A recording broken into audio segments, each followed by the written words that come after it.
All right, let's talk about one of the wildest, most divisive vehicles to ever hit the road, the Tesla Cybertruck.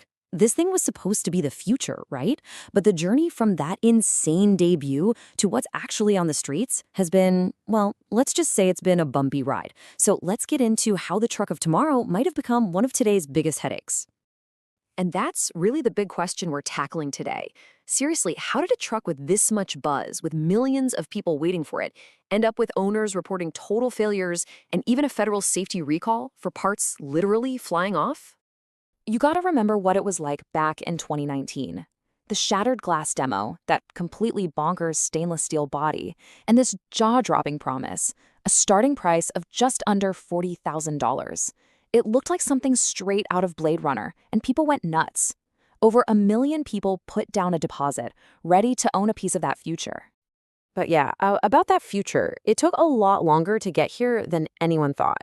The original 2-year promise, that came and went.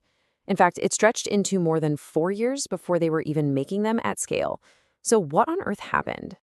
And look, we're not talking about a small delay. A 2-year promise turning into 4, that's a huge miss. And every blown deadline just added to the speculation. Turns out, Tesla's massive ambition was slamming right into the cold, hard wall of manufacturing reality. A huge part of the problem was the truck's most iconic feature, that stainless steel exoskeleton. Sure, it looks cool and it's tough, but it is an absolute nightmare to build with. It's pricey, it's super hard to bend into shape, and it's even harder to weld properly. It basically threw the entire traditional car-making playbook out the window. And it wasn't just the steel. Oh no. Tesla also decided to use these gigantic, single pieces of cast metal for the truck's frame. To do that, they needed a special, one-of-a-kind, 9,000-ton machine they called the Giga Press. Now, the idea was to make assembly simpler down the line, but it meant they had to overcome this massive, untested technological hurdle right from the get-go. So after all that waiting, the trucks finally started rolling out. But what's it actually like to own one? Well, let's take a look at one story that pretty much went viral. Meet Antonio Palermo from Illinois. He was, understandably, super excited to finally get his Cybertruck, and that excitement lasted exactly 4 miles. Just a few minutes after he drove off the lot, he knew something was seriously, seriously wrong. That's what he actually posted on an owner's forum. You can just feel the frustration in that, can't you? He wasn't just bummed out. He was genuinely wondering if he'd just set some kind of bizarre, terrible record for the fastest failure of a brand new vehicle. He described what happened perfectly.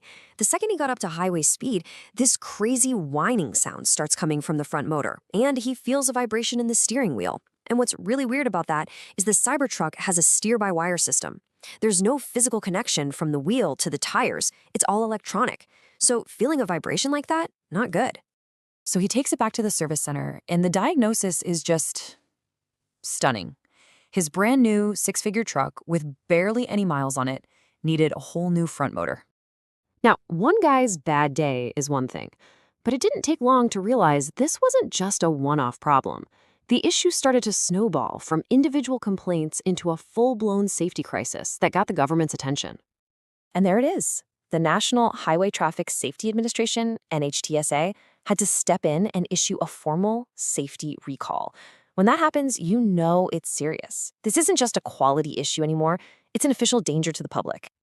So what was the defect? It was a cosmetic trim piece called the cant rail that runs along the roof. The official report says that because the adhesive they used was failing, this panel could just detach.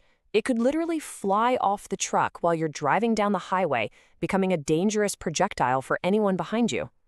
So how many trucks are we talking about? The recall affects an incredible 46,096 Cybertrucks.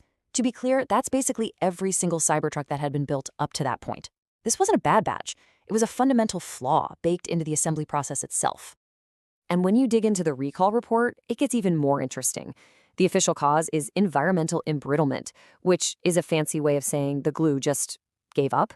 What's really telling is that before the recall even happened, Tesla already knew about over 150 warranty claims for this, and it apparently started pausing deliveries because of what they were calling the contrail concern. Okay, so you've got massive production delays and a huge safety recall. You don't have to be a genius to know that kind of news can really hurt consumer confidence. So, what did all this do to actual sales? Let's look at the numbers. Wow, that number is just brutal. According to industry analysts, Cybertruck sales just fell off a cliff, dropping by over 62% in the third quarter. For a brand new product that's supposed to be ramping up, that is a catastrophic drop. This chart really puts it in perspective. Just over 5,000 trucks sold in Q3, when the company's own projections were for 120,000 a year. That's not just missing the target, that is a massive, massive gap between the hype and the reality. And here's the thing, while Tesla was fumbling the launch, its competitors were not just sitting around. Trucks like the Ford F-150 Lightning and the Rivian R1T have been out for years, building loyalty. They might not look like a spaceship, but you know what you're getting, and often at a much more reasonable price. All of this, the delays, the quality problems, the terrible sales, it's led a lot of people who follow the industry to ask a really tough question about where the Cybertruck fits in Tesla's legacy. And this is the question people are actually asking now in financial reports. Could the Cybertruck be Tesla's biggest mistake? Think about that. For a product that was supposed to be another game changer, it's now being seriously discussed as a potential strategic blunder. You know, some analysts think the messy launch is a symptom of something bigger going on at Tesla. The theory is that the company is getting less focused on actually building cars and more interested in becoming a tech giant focused on AI and robotaxis. The struggles with the Cybertruck are making investors ask, what kind of company is Tesla anymore? Which leaves us with this final thought. Is the Cybertruck just a really difficult but ultimately temporary growing pain for a company that's famous for disrupting industries? Or is it something more? A warning sign that even the most innovative company on the planet can push an idea so far that the promise finally gets too far ahead of what they can actually deliver.